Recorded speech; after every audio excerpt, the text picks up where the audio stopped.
Hello everybody, this is Rahid and welcome back to beginners classes. कैसे हैं आप सब? होप आप सब ठीक होंगे। तो आज का जो टॉपिक है, आज जो हम पढ़ने जा रहे हैं, आज हम पढ़ने जा रहे हैं कम्युनिकेबल डिजीज़ और नॉन कम्युनिकेबल डिजीज़ के बारे में। जैसा कि आप सब लोग जानते हो कि ये वाला टॉपिक जो है बहुत इंपॉर्टेंट रहता है किसी भी एग्ज़ाम में।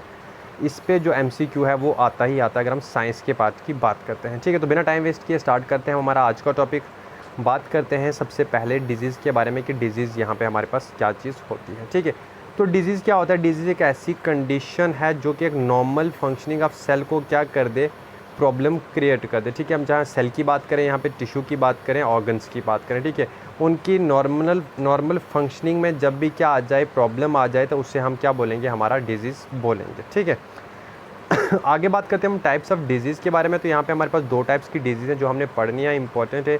फर्स्ट वन आ जाता है हमारे पास कम्युनिकेबल डिजीज़, जिसे इन्फेक्शियस डिजीज़ भी बोला जाता है। ठीक है, एंड सेकंड वन हमारे पास आ जाता है यहाँ पे नॉन कम्युनिकेबल डिजीज़, जिसे नॉन इन्फेक्शियस डिजीज़ भी बोला जाता है। अब बात आती है यहाँ पे कि इन्फेक्शियस डिजीज़ क्या होता है और कम्युनिकेबल डिजीज़ क्या होता है। तो इन्फेक्शियस डिजीज़ या कम्युनिकेबल डिजीज़ की अगर हम यहाँ पे बात करें, तो इन्फेक्शियस या कम्युनिकेबल डिजीज़ कौन सा डिजीज़ होता है जो एक पर्सन से दूसरे पर्सन को डिजीज़ स्प्रेड हो। ठीक है, मतलब कि अगर एक इंसान बीमार है और उसकी वजह से कोई दूसरा इंसान भी क्या हो जाए, सिक हो जाए, बीमार हो जाए, तो ऐसी डिज़ीज़ को क्या बोलेंगे? हम कम्युनिकेबल डिज़ीज़ बोलेंगे। ठीक है, यूजली जो हमारा ये कम्युनिकेबल डिजीज़ है, ये किससे कॉज होता है? ये यूजली कॉज होता है माइक्रो ऑर्गेनिज्म, जिसे क्या बोला जाता है? पैथोजेंस बोला जाता है। मतलब कि ऐसे माइक्रो ऑर्गेनिजम्स जिसकी वजह से ये डिज़ीज़ एक पर्सन से दूसरे पर्सन में स्प्रेड होते हैं, उन्हें क्या बोला जाता है? पैथोजेंस बोला जाता है। अगर कुछ एग्जांपल की हम यहाँ पे बात करें, तो जैसे फंजाई हो गया, बैक्टीरिया हो गया, वायरसेस हो गया, प्रोटोजोआ हो गया, या फिर वर्म्स हो गए, ये कुछ पैथोजेंस हैं जिनकी वजह से ये जो डिज़ीज़ है वो एक पर्सन से दूसरे पर्सन को क्या होती है? स्प्रेड होती है। बात करते हैं कि कैसे स्प्रेड होता है। तो जब भी ना कोई इन्फेक्टेड पर्सन होगा, मान लो कोई पर्सन है जो इन्फेक्टेड है, जिसे कोई ना कोई क्या है, प्रॉब्लम है, तो वो जब अपनी बॉडी से ना कोई भी फ्लूइड क्या करेगा? डिस्चार्ज करेगा। ठीक है, अब डिस्चार्ज वो किसी भी फॉर्म में कर सकता है, in the form of sweat कर सकता है, in the form of split कर सकता है, मतलब वो थूकता है कहीं पे, स्पिट है ना, करता है, उसकी वजह से। तो वो क्या करेंगे? जो पैथोजेंस होंगे वो कहीं ना कहीं एग्जिस्ट तो करते हैं, वो जो फ्लूइड है वहाँ से इन्फेक्ट होके एक नए पर्सन के पास चले जाएंगे। ठीक है, तो उससे क्या होगा? वो जो प्रॉब्लम, वो जो डिज़ीज़ है, वो दूसरे इंसान तक भी स्प्रेड हो जाएगा। अगर कुछ एग्जांपल की बात करें, तो जैसे मैंने अभी कहा, स्नीजिंग की वजह से, ठीक है, स्नीजिंग की वजह से भी क्या हो सकता है? ये डिज़ीज़ एक से दूसरे इंसान के में स्प्रेड हो सकती है। या फिर हम यहाँ पे कफ़िंग की बात कर लें, और भी बहुत सारी इसकी एग्जांपल्स आ जाती हैं जो हमारे कम्युनिकेबल डिज़ीज़ की बात। तो कम्युनिकेबल डिज़ीज़ की अगर हम यहाँ पे बात करें, तो ये स्प्रेड थ्रू एयर होता है, वाटर होता है, या फिर फिज़िकल कॉन्टैक्ट से भी ये स्प्रेड कर सकता है। थ्रू एयर कैसे होता है? मैंने कहा, अभी कफ़ की बात की हमने, स्नीजिंग की बात की है ना, बैक्टीरिया जो है वो एयर में चला जाएगा, और वही एयर जब कोई और बंदा क्या करेगा? अपने अंदर लेगा, तो उसकी वजह से क्या हो जाएगा? वो भी इन्फेक्टेड हो जाएगा। नेक्स्ट अगर हम वाटर की बात कर लें, तो वाटर से भी ये स्प्रेड हो सकते हैं, या फिर फिज़िकल कॉन्टैक्ट, जैसे आपने रिसेंटली कोरोना वायरस के टाइम पे देखा था कि कोरोना वायरस जो है वो कैसे एक पर्सन से दूसरे पर्सन में स्प्रेड होता है। वो स्प्रेड होता था थ्रू फिज़िकल कॉन्टैक्ट भी, है ना, कि अगर अब हमें कहा गया था भाई आपने किसी से हाथ नहीं मिलाना है, अपने घरों के अंदर रहे, तो क्यों रहे? क्योंकि वो भी क्या था? कम्युनिकेबल डिजीज़ था हमारे पास, जो एक पर्सन से दूसरे पर्सन में स्प्रेड होता था। अगर कुछ एग्जांपल की यहाँ पे हम इन्फेक्शियस डिजीज़ की बात कर लें, तो कोविड-19 सबसे पहला और बहुत बड़ा एग्जांपल जो रिसेंटली सारे लोग उसके बारे में जानते हैं। उसके अलावा यहाँ पे हमारे पास कॉलरा आ जाता है, चिकन पॉक्स हो गया, मलेरिया हो गया, टाइफाइड हो गया। तो बहुत सारी एग्जांपल्स आ जाती हैं हमारी किस चीज़ की? कम्युनिकेबल डिजीज़ की। यहाँ पे जैसे कि ये देखा आपने, मलेरिया, HIV हो गया, चिकन पॉक्स हो गया, तो ये सारी की सारी एग्जांपल किस चीज़ की? हमारी कम्युनिकेबल डिजीज़ की आ जाती है। दूसरा आ जाता है हमारे पास नॉन इन्फेक्शियस, या फिर जिसे हम क्या बोलते हैं? नॉन कम्युनिकेबल डिजीज़ बोलते हैं। तो ये नॉन इन्फेक्शियस या नॉन कम्युनिकेबल डिजीज़ कौन सा होता है हमारे पास? ऐसा डिजीज़ जो एक पर्सन से दूसरे पर्सन में स्प्रेड नहीं होता, उसे हम क्या बोलेंगे? नॉन इन्फेक्शियस डिजीज़ बोलेंगे। तो ये कॉज किस चीज़ की वजह से होता है? जैसे कि एलर्जी की वजह से ये डिजीज़ लगे किसी को, लॉन्ग इलनेस, कोई इंसान बहुत देर से बीमार है, ठीक है, या फिर एबनॉर्मलिटीज़, उसकी सेल में कोई एबनॉर्मलिटी है, या फिर माल न्यूट्रिशन की वजह से, या उसकी लाइफस्टाइल में कोई चेंज आ जाता है, उसके ईटिंग हैबिट्स में, या फिर इन्वायरमेंट में कोई चेंजेस आ जाती हैं, या फिर मेडिसिन का कोई साइड इफ़ेक्ट उस बंदे को हो जाता है तो उसकी वजह से वो अगर क्या हो जाता है, बीमार पड़ जाता है, तो ऐसी डिज़ीज़ को हम क्या बोलेंगे, नॉन कम्युनिकेबल बोलेंगे। मतलब कि वो डिज़ीज़ एक पर्सन से दूसरे पर्सन में स्प्रेड नहीं हो रहा है, वो सिंपली उसको किसी और वजह से वो डिज़ीज़ लग रही है, तो इसको हम क्या बोलेंगे, नॉन कम्युनिकेबल डिज़ीज़ बोलेंगे।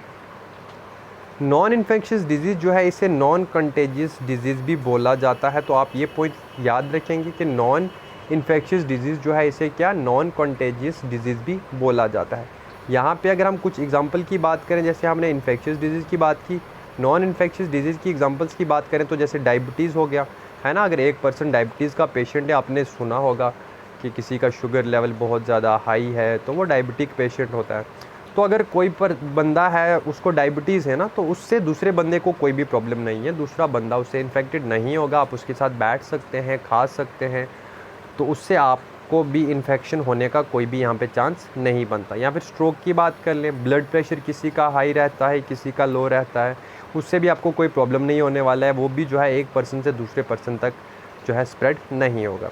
फिर यहाँ पर हम हाइपरटेंशन की बात कर लें और भी बहुत सारे कार्डियोवास्कुलर डिजीज़ की बात करें तो बहुत सारी एग्जांपल्स आ जाती है हमारे पास किस चीज़ की, नॉन कम्युनिकेबल डिजीज़। यहाँ पे अगर हम कुछ प्रिकॉशंस की बात करें, हम कौन से प्रिकॉशंस ले सकते हैं ताकि जो नॉन इन्फेक्शियस डिजीज़ हैं हम उसे ठीक कर सकें, ठीक है। तो उसके लिए जो आपके पास इंपॉर्टेंट आ जाते हैं प्रिकॉशंस, वो आ जाता है सबसे पहले प्रॉपर डाइट। आप क्या करें, अपनी डाइट को प्रॉपर रखें, ठीक है। कुछ ऐसा खाना ना खाएं जैसे कि ज़्यादा आप बाहर का खाना नहीं खाएंगे, आप सिंपल खाना खाएं। एक्सरसाइज़ आप रेगुलर करें, अपनी स्लीप को प्रॉपर रखें, ठीक है। टाइम से सोएं आप लोग, टाइम से उठें, ना तो आपको ज़्यादा सोना है ना ज़्यादा कम सोना है, ठीक है। स्लीप भी बहुत इंपॉर्टेंट रहता है, इसकी वजह से भी नहीं तो इंसान क्या हो जाता है, बीमार पड़ जाता है।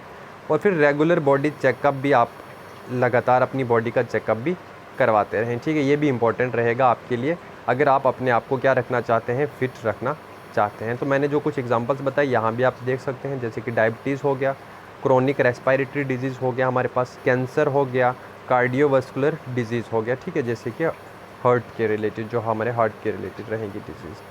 अब बात आ जाती है हमारे पास डिजीज़, जो हमने दो टाइप्स की यहाँ पे बात की, ठीक है। एक हो गया हमारे पास एक्वायर्ड डिजीज़, दूसरा हो गया कॉग्निशनल डिजीज़, ठीक है। एक्वायर्ड डिजीज़ की बात करें तो वो हो गया हमारे पास कम्युनिकेबल डिजीज़, जो हमने अभी बात की, ऐसी डिजीज़ जो एक पर्सन से दूसरे पर्सन में स्प्रेड हो। अब कम्युनिकेबल डिजीज़ में भी बहुत सारे टाइप की डिफरेंट टाइप्स की डिजीज़ आ जाएंगी। सबसे पहले हम बात करते हैं बैक्टीरियल डिजीज़। यहाँ बैक्टीरियल डिजीज़ क्या हो गया, बैक्टीरियल डिजीज़ ऐसी डिजीज़ होती हैं जो किस चीज़ की वजह से कॉज हो, स्प्रेड हो, बैक्टीरिया की वजह से स्प्रेड हो, ठीक है। तो बैक्टीरिया की वजह से जो डिजीज़ स्प्रेड होती हैं उन्हें हम क्या बोलते हैं, बैक्टीरियल डिजीज़ बोलते हैं। जैसे कुछ एग्जांपल की अगर हम यहाँ पे बात कर लें तो सबसे इम्पोर्टेंट और इसकी अच्छी एग्जांपल जो है वो है हमारे पास टाइफाइड, ठीक है। आपने बड़ी बार सुना होगा कि हाँ जी टाइफाइड हो गया है, तो ये किस वजह से होता है। इसके लिए जो बैक्टीरिया इन्वॉल्व रहता है ना, तो वो रहता है हमारे पास सैल्मोनेला टाइफाई, ठीक है। ये एक बैक्टीरिया का नाम है जिसकी वजह से जो है इंसान को क्या होता है, टाइफाई होता है, ठीक है। ये एक इन्फेक्शियस बैक्टीरियल डिजीज़ है जो स्प्रेड मेनली किस वजह से होती है, कंटेमिनेटेड फूड। अगर आप कंटेमिनेटेड फूड खा रहे हैं या फिर कंटेमिनेटेड वाटर ले रहे हैं, ठीक है, गंदा पानी आप पी रहे हैं, ठीक है, या फिर कोई ऐसा खाना खा रहे हैं जो साफ़ नहीं है, कंटेमिनेटेड है, उसकी वजह से क्या होता है, ये बैक्टीरिया जो है, ये इन्फेक्शियस डिजीज़ जो है वो हमारी बॉडी में ले आता है, जिसे किस नाम से जाना जाता है, टाइफाई के नाम से जाना जाता है। अब बात आ गई कि कौन सा बैक्टीरिया इसको स्प्रेड करता है, तो वो है हमारे पास सैल्मोनेला टाइफाई, ठीक है। इसका नाम आप याद रखेंगे, सैल्मोनेला टाइफाई जो है यही क्या करता है, ये टाइफाइड को स्प्रेड करता है। नेक्स्ट अगर बात करें हम यहाँ पे इसके सिम्टम्स की, तो आपको कैसे पता चलेगा कि आपको टाइफाइड वगैरह हुआ है, तो उसके लिए कुछ सिम्टम्स आ जाते हैं। सबसे पहला आ गया, आपको अगर हाई फीवर हो जाता है ना, तो आपको एक बार पक्का अपना चेकअप करवाना चाहिए और अपना टेस्ट करवाना चाहिए कि कहीं आपको टाइफाइड तो नहीं हो गया है। या फिर लॉस एपिटाइट हो गया, डायरिया हो गया, और जो मैंने पहले आपको एग्जांपल बताई, ये सारी चीज़ें अगर होती हैं, इनके लिए बैक्टीरिया जो है वो कौन सा रिस्पॉन्सिबल रहता है हमारे पास, वो रहता है हमारे पास सैल्मोनेला टाइफाई, इसे आप याद रखेंगे। अगर इसकी हम ट्रीटमेंट की यहाँ पे बात करें तो इसकी जो सबसे बेस्ट ट्रीटमेंट हमारे पास रहती है वो रहती है सैनिटेशन। सैनिटेशन हर एक चीज़ के लिए बेस्ट ट्रीटमेंट है और कंपलसरी है, ठीक है। आप ये सोच लें कि हमें हमेशा क्या करना चाहिए, खुद को सैनिटाइज़ करना चाहिए, अपने हैंड्स को वॉश करना चाहिए, अपने हैंड्स को भी क्या करना चाहिए, सैनिटाइज़ करना चाहिए, अपने आसपास वाला एरिया जो है उसे भी सैनिटाइज़ करना चाहिए। अगर हम साफ़ सफाई रखेंगे ना तो वो हमारे लिए बेटर रहेगा, उससे हम क्या करेंगे, डिजीज़ से बच सकते हैं। तो अगर यहाँ पे टाइफाइड की हम बात करें तो जो सैनिटेशन है ये one of the most important thing है, जिसकी वजह से आप क्या कर सकते हैं, इन्फेक्शियस डिजीज़ को प्रिवेंट कर सकते हैं। क्या हो गया हमारे पास, सैनिटाइजेशन, ठीक है। सेकंड वन जो इसके लिए आ जाएगा, आप एंटीबायोटिक्स का भी यूज़ कर सकते हैं टाइफाइड से बचने के लिए। अब नेक्स्ट आ जाते हैं यहाँ पे हमारे पास सेकंड वन जो हमारे पास कम्युनिकेबल डिजीज़ रहेगा वो रहेगा लेप्रोसी, ठीक है। लेप्रोसी के लिए हमारे पास कौन सा बैक्टीरिया जो है वो रिस्पॉन्सिबल रहता है, तो वो है हमारे पास माइकोबैक्टीरियम लेप्री। तो ये बैक्टीरिया रिस्पॉन्सिबल है जो कि क्या स्प्रेड करता है, लेप्रोसी को स्प्रेड करता है। लेप्रोसी की अगर बात करें तो ये क्रोनिक इन्फेक्शियस डिजीज़ है, बहुत डेंजरस डिजीज़ है, जो हमारी स्किन को क्या करता है, अफेक्ट करता है। स्किन के साथ साथ हमारे म्यूकस मेम्ब्रेन को भी अफेक्ट करता है और हमारे नर्व्स को भी क्या करता है, अफेक्ट करता है। अब यहाँ पे आपके पास पॉइंट आ गया, नर्व्स क्या होता है।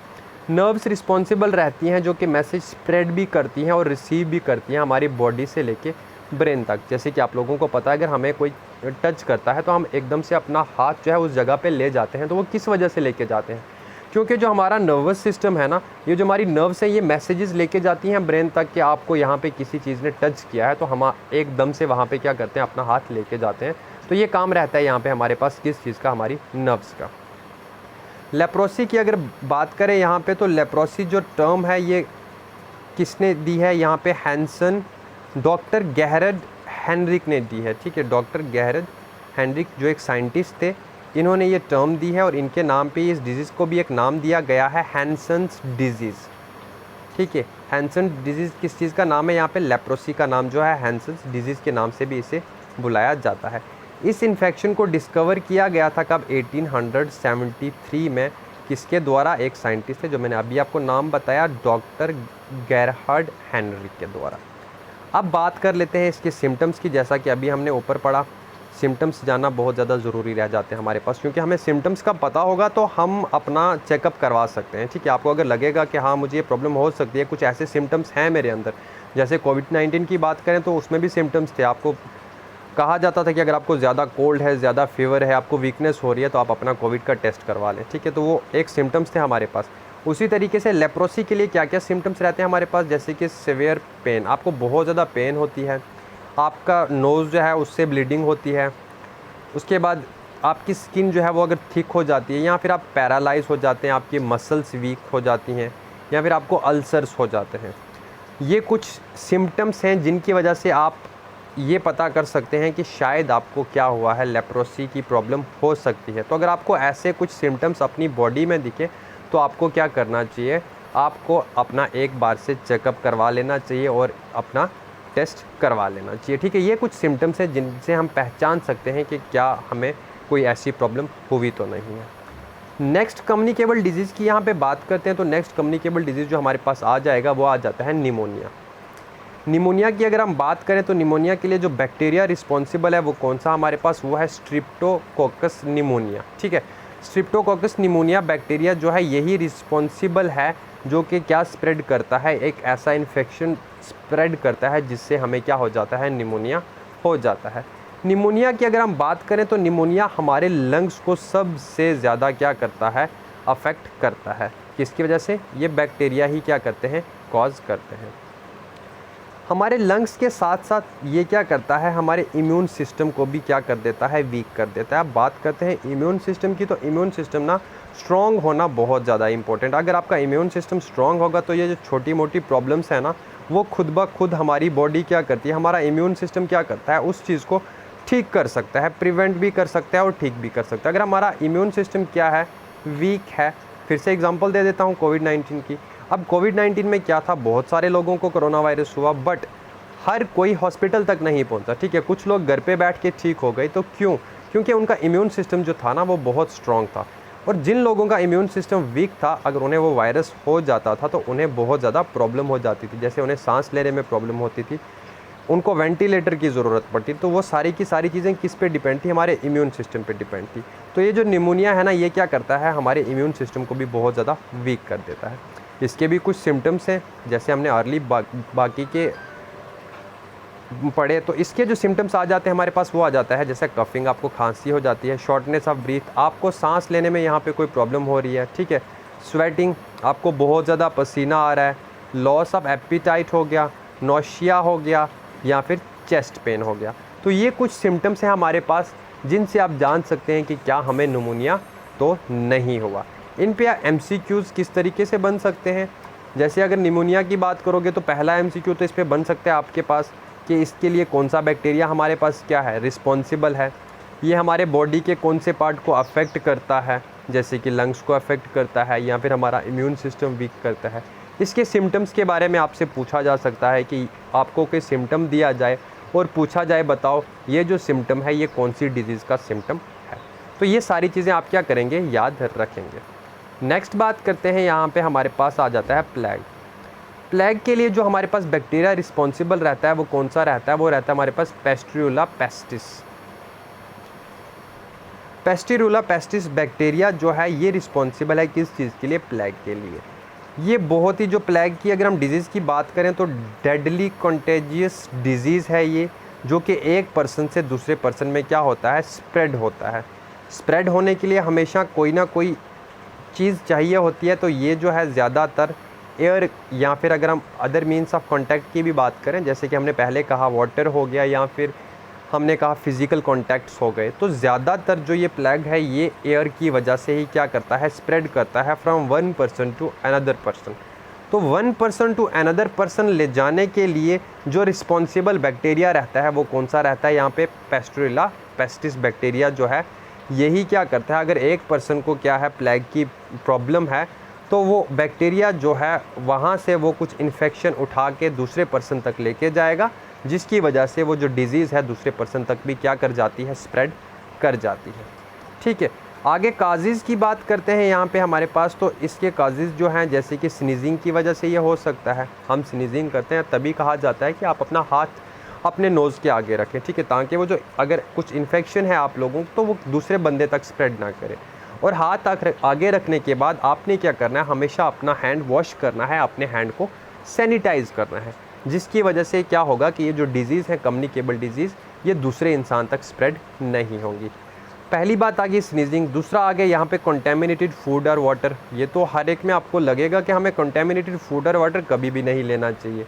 या फिर फिज़िकल कांटेक्ट भी जो है, आप एक इन्फेक्टेड पर्सन से फिज़िकली कांटेक्ट में आते हैं, ठीक है, उसे हैंड शेक कर लिया आपने, किसी भी तरीके का कोई कांटेक्ट, तो उसकी वजह से भी क्या हो सकता है, ये जो प्लेग है ये क्या हो सकता है, स्प्रेड हो सकता है। नेक्स्ट की यहाँ पे बात करते हैं हमारे पास, नेक्स्ट जो हमारे पास यहाँ पे डिजीज़ आ जाता है वो आ जाता है हमारे पास गोनोरिया। तो इसके लिए जो हमारे पास बैक्टीरिया रिस्पॉन्सिबल है वो है निसीरिया गोनोरिया। तो ये एक इन्फेक्शन जो है ना, ये ट्रांसमिट कैसे होता है, ये सेक्चुअली ट्रांसमिट होता है, ठीक है, सेक्चुअली ट्रांसमिट होता है एक पर्सन से दूसरे पर्सन में। ये अफेक्ट कर सकता है बोथ मैन एंड वुमेन को यहाँ पे, ठीक है, ये वुमेन को भी प्रॉब्लम हो सकती है और मैन को भी प्रॉब्लम हो सकती है। इसका जो एक अच्छा पार्ट है हमारे पास वो है ये है कि अगर इससे स्टार्टिंग में ही क्या किया जाए, क्योर किया जाए, डायग्नोज किया जाए अर्ली स्टेजेस में ही, तो ये ठीक हो सकता है। लेकिन अगर इसे हम डिले करेंगे तो इससे हमें सीरियस कॉम्प्लिकेशंस हो सकती हैं। तो अगर ऐसी कोई बात है तो आप इसे स्टार्टिंग से ही क्या करेंगे, कोशिश करेंगे इसे डायग्नोज करने की। नेक्स्ट अगर बैक्टीरियल डिजीज़ की हम यहाँ पे बात करें तो वो आ जाएगा हमारे पास डिप्थेरिया। डिप्थेरिया के लिए अगर हम बैक्टीरिया देखें कौन सा रिस्पॉन्सिबल है तो वो है हमारे पास कॉर्नीबैक्टीरियम डिप्थेरिया। तो ये इजी है याद रखना, बैक्टीरिया आप जो नाम आपकी डिजीज़ का रहेगा वो तो साथ में हर एक में आपको दिख रहा है, वो नाम साथ में, ये तो बैक्टीरिया जो है वो कौन सा रिस्पॉन्सिबल है, ईजी आपके लिए याद रखना। अगर हम डिप्थेरिया की बात करें तो ये जो डिजीज़ है क्या कॉज करता है, ये हमारे म्यूकस मेम्ब्रेन में इन्फ्लेमेशन कॉज करता है, ठीक है। किस चीज़ की वजह से कॉज करता है, ये क्या बनाता है, एक फॉल्स मेम्ब्रेन बनाता है हमारे थ्रोट में, जो कि बहुत ज़्यादा प्रॉब्लम क्रिएट करेगा जब भी हम फूड स्वेल करेंगे या फिर ब्रीथिंग के टाइम में। तो ये कुछ प्रॉब्लम्स हैं जो किसकी वजह से होती हैं, डिप्थेरिया की वजह से होती हैं। क्या क्या, पहली चीज़ जब भी हम क्या करेंगे, खाना खाएंगे, ठीक है, उसकी स्वेलिंग में हमें हमारे जो थ्रोट में क्या हो जाएगी, स्वेलिंग हो जाएगी, तो फूड को लेते टाइम भी हमें प्रॉब्लम हो जाएगी, या फिर ब्रीथिंग के टाइम की अगर हम बात करें तो तब भी हमें क्या हो जाएगा, प्रॉब्लम हो जाएगी। और अगर इसके कुछ सिम्टम्स की बात करें, पहला फीवर, सेकंड वन लोड कफ, थर्ड वन, स्वेलन नेक, आपकी नेक में स्वेलिंग हो जाएगी। सोर थ्रोट, आपका गला भी क्या हो जाएगा, सोर हो जाएगा यहाँ पे। और फीलिंग डिस्कम्फर्ट, आप अच्छा फील भी नहीं करेंगे, ठीक है, डिस्कम्फर्ट आप फील करेंगे। नेक्स्ट अगर यहाँ पे हम बात करें ट्यूबरक्लोसिस की, तो ट्यूबरक्लोसिस के लिए जो बैक्टीरिया यहाँ पे रिस्पॉन्सिबल है वो है माइकोबैक्टीरियम ट्यूबरक्लोसिस। यही स्प्रेड करता है tuberculosis from one person to another person. Tuberculosis जो है बहुत ही डेंजरस और हाई कंटेजियस बैक्टीरियल डिजीज़ है, जो कि किसकी वजह से कॉज होती है, माइकोबैक्टीरियम ट्यूबरक्लोसिस की वजह से कॉज होती है। ये प्राइमरीली क्या करता है, हमारे लंग्स को अफेक्ट करता है। स्टार्टिंग में क्या करेगा, ये हमारे लंग्स को अफेक्ट करेगा, लेकिन अगर इसे ट्रीट नहीं किया जाए तो ये हमारी पूरी पार्ट्स ऑफ बॉडी में क्या कर जाता है, स्प्रेड कर जाता है। तो इसका भी क्या करना चाहिए, खास ख्याल रखना चाहिए। स्टार्टिंग में देखिए क्या करेगा, स्टार्टिंग में ये प्राइमरीली हमारे लंग्स को अफेक्ट करता है, बट अगर इसे ट्रीट ना किया जाए जल्दी से तो ये हमारे सारी की सारी बॉडी पार्ट्स में क्या कर जाएगा, फिर स्प्रेड कर जाएगा। अगर यहाँ के हम सिम्टम्स की कुछ बात करें तो कफिंग अप यहाँ भी आ गया, ठीक है। उसके बाद mucus from deep inside the lung, second one. Bad cough, जो आपको मतलब ऐसी कफ है जो कि 3 से 4 हफ्ते तक आपको कंटिन्यूसली है। वीकनेस हो गया, फटीक हो गया। उसके बाद अगर स्वेटिंग एट नाइट, आपको नाइट में बहुत ज़्यादा पसीना आता है, आपकी चेस्ट में पेन है, आप अपना वेट लॉस कर रहे हो, तो ये कुछ सिम्टम्स रहेंगे आपके पास जानने के लिए ट्यूबरक्लोसिस को। अगर हम कॉज की बात करें, अगर एक इंडिविजुअल का जो इम्यून सिस्टम है वो वीक है तो वो ज़्यादा रिस्क पे रहता है। मैंने पहले ही बताया, अगर इम्यून सिस्टम वीक है ना तो आपको कोई भी डिजीज़ जो है वो जल्दी से जल्दी क्या करेगा, अफेक्ट करेगा। सेकंड वन जो यहाँ पे रहेगा, मेटाबॉलिक डिजीज़, जैसे कि डायबिटीज़ का अगर कोई पेशेंट है तो वो भी हाई रिस्क पे रहता है, ठीक है। डायबिटीज़ का अगर कोई पेशेंट है उसे ट्यूबरक्लोसिस भी हो जाता है, वो भी क्या रहेगा, हाई रिस्क पे रहेगा यहाँ पे हमारे पास। अगर नेक्स्ट यहाँ पे हम बैक्टीरियल डिजीज़ की बात करें तो वो हमारे पास आ जाएगा कॉलरा, जिसके लिए रिस्पॉन्सिबल कौन सा बैक्टीरिया रहेगा, वाइब्रियो कॉलरा जो है ये इसके लिए रिस्पॉन्सिबल रहेगा। कॉलरा भी जो है ये भी किस वजह से कॉज होता है, बैक्टीरिया की वजह से कॉज होता है, क्योंकि बैक्टीरियल डिजीज़ है। ये जो कॉलरा है, ये जो बैक्टीरिया हैं, ये यूजुअली किस में प्रेजेंट होते हैं, हमारे कंटेमिनेटेड फूड में प्रेजेंट होते हैं, या फिर कुछ और भी प्लेसेस हो गया, जैसे जहाँ पे लैक ऑफ सैनिटेशन हो, जहाँ पे सैनिटेशन की फैसिलिटी क्या हो, कम हो, या हमारे आसपास का एरिया जो है वो क्या हो, बहुत ज़्यादा गंदा हो, तो वहाँ से चांसेस रहते हैं कॉलरा होने के। ये वाली डिज़ीज़ को भी, कॉलरा को भी अगर जल्दी ट्रीट ना किया जाए, इसे भी छोड़ दिया जाए अनट्रीटेड, इससे भी हमें क्या हो सकता है, डायरिया हो सकता है, और बहुत ख़तरनाक वाला डायरिया हो सकता है, जिससे हमारी बॉडी में क्या हो सकता है, डिहाइड्रेशन हो सकती है। तो इम्पॉर्टेंट पॉइंट है, आपसे क्वेश्चन पूछा जा सकता है कि कौन सी डिज़ीज़ को अगर अनट्रीटेड छोड़ा जाए तो उससे हमें डायरिया हो सकता है, तो वो कौन सा है, हमारे पास कॉलरा है। अगर इसके सिम्टम्स की हम बात करेंगे तो हाई फीवर यहाँ भी आ गया हमारे पास, वेट लॉस हो गया, आपको प्यास बहुत ज़्यादा लगेगी, ठीक है, आपको वॉमिटिंग का मन करेगा, आपका बीपी यहाँ पे लो रहना स्टार्ट हो जाएगा, या फिर आपका हार्ट रेट जो है वो बहुत ज़्यादा इंक्रीज़ हो जाए, आपका माउथ हो गया, नोज़ हो गया, ये ड्राई रहना स्टार्ट हो जाए, तो ये कुछ सिम्टम्स हैं आपके पास कॉलरा के लिए। अगर कॉज की बात करें हम यहाँ पे, तो कॉज यहाँ पे it is cause due to the factor like contaminated water supply, जैसे मैंने बताया कंटेमिनेटेड फूड हो गया, कंटेमिनेटेड वाटर सप्लाई हो गया, अगर आप गंदा खाना खाएंगे, अगर आप साफ़ पानी नहीं पिएंगे तो उससे भी क्या हो सकता है। या फिर वेजिटेबल्स की अगर आप बात करोगे तो वेजिटेबल जो कि एक अच्छी जगह ना उगाए जाएं, किसी गंदे पानी में या किसी गंदी जगह पे उगाई जाएं, ठीक है, जहाँ पे ह्यूमन वेस्ट भी हो, तो उसकी वजह से भी क्या हो सकता है, कॉलरा स्प्रेड हो सकता है। नेक्स्ट अगर बैक्टीरियल डिजीज़ की यहाँ पे बात करें तो वो आ जाता है हमारे पास टेटनस। टेटनस जो है ये भी क्या है, एक बैक्टीरियल इन्फेक्शन है, जिसका दूसरा नाम क्या है हमारे पास, लॉकजा। आप याद रखेंगे कि लॉकजा जो है ये कौन सी डिजीज़ का नाम है, ये हमारे पास है टेटनस का नाम। अगर इसकी इन्फेक्शन की हम बात करें तो कौन सा जो हमारे पास बैक्टीरिया है वो रिस्पॉन्सिबल है इसके लिए, तो वो है क्लोस्ट्रीडियम टेटनी। क्लोस्ट्रीडियम टेटनी जो है, टेटनी से आप याद रखेंगे टेटनस, यही रिस्पॉन्सिबल है जो कि क्या स्प्रेड करता है, टेटनस स्प्रेड करता है। ये हमारे जो मसल्स को क्या करता है, बहुत ज़्यादा अफेक्ट करता है, कौन सा, टेटनस। हमारे मसल्स के साथ साथ ये हमारे नर्वस सिस्टम को भी क्या कर सकता है, अफेक्ट कर सकता है। स्टार्टिंग में अगर हम बात करें तो ये हमारे बॉडी के कौन से पार्ट को अफेक्ट करता है, हमारा जॉ हो गया, उसके बाद हमारी नेक हो गई। ये सबसे स्टार्टिंग में आपके ये वाले जो 2 बॉडी पार्ट्स हैं, इनमें सबसे ज़्यादा क्या करेगा, अफेक्ट करेगा। जो मैंने बताया क्लोस्ट्रीडियम टेटनी जो है ये हमारी बॉडी में कहाँ से एंटर करता है, अगर हमें कोई भी छोटा सा ज़ख़म हो वहाँ से ज़्यादा लगने के चांसेस है। तभी क्या होता है, जब भी हमें कोई भी ज़ख़म लग जाए, वॉन्ड लगे, हमें कोई कट हमारी बॉडी में लगे, तो कहा जाता है कि जल्दी से आप क्या करें, टेटनस का इंजेक्शन लगा लें। वो किस लिए, ताकि हम इस बीमारी से क्या हो सके, बच सके। तो ये थे आज के कुछ हमारे बैक्टीरियल डिजीज़। नेक्स्ट वीडियो में हम प्रोटोजोआ हो गया, ठीक है, फंगल डिजीज़ हो गए, उनको डिस्कस करेंगे और साथ में हम नॉन कम्युनिकेबल डिजीज़ को भी डिस्कस करेंगे। तो अगर आपको आज का लेक्चर हमारा पसंद आया, इसे लाइक करें, इस वीडियो को अपने फ्रेंड्स के साथ शेयर करें और बिगनर्स क्लासेस को जल्दी से सब्सक्राइब कर लें। साथ में इस वीडियो के डिस्क्रिप्शन बॉक्स में हमारे टेलीग्राम चैनल का लिंक दिया गया है, वहाँ जाके हमारे टेलीग्राम चैनल पे हमारे साथ जुड़े, वहाँ पे आपको ये सारे के सारे नोट्स प्रोवाइड किए जाएंगे। तो मिलते हैं जल्दी ही हमारी नेक्स्ट वीडियो में।